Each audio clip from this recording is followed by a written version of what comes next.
So you said you'd tell us how you felt about anything other than gold. How does it feel?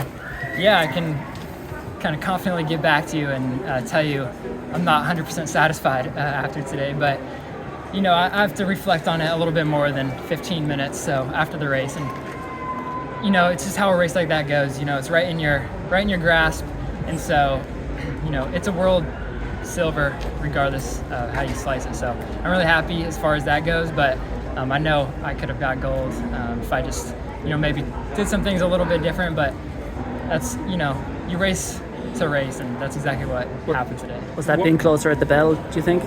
Sorry? Was that being closer at the bell?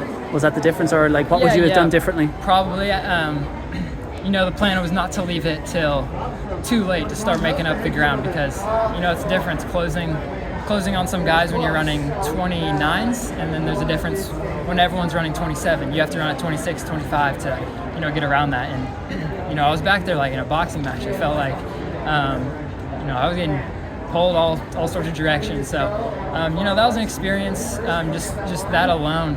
But it's indoor track, and I was ready for that, and I am proud of how I just stayed calm during that. And I think I can depend on my kick a little bit, and I waited till like the very end to really just put the hammer down as much as I could, and I beat everyone except one guy who just had that little much more at the end. So turning for home, did you think you had it for a bit? Yeah.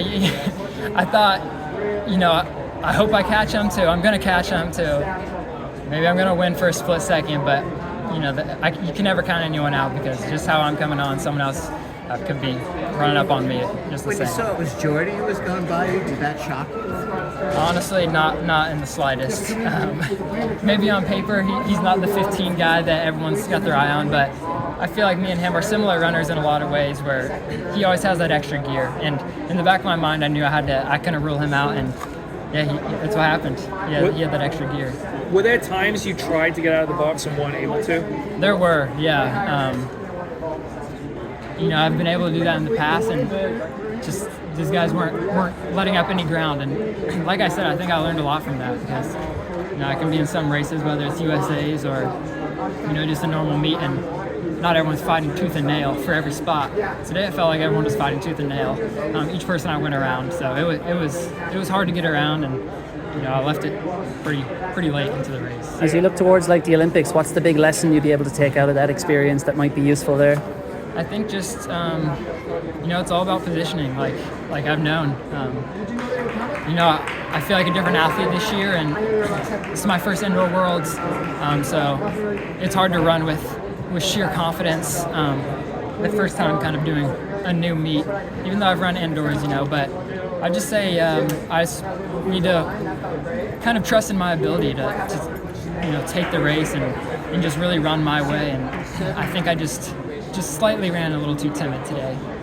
How different was this compared to the Olympic and World Finals you've been in outdoors, where it's a faster pace, you've got someone taking it? Exactly, yeah. I think this is the first world championship I've been in where it's not just, fastest race you can run. I PR'd in the Olympics, I PR'd at World Championships last year.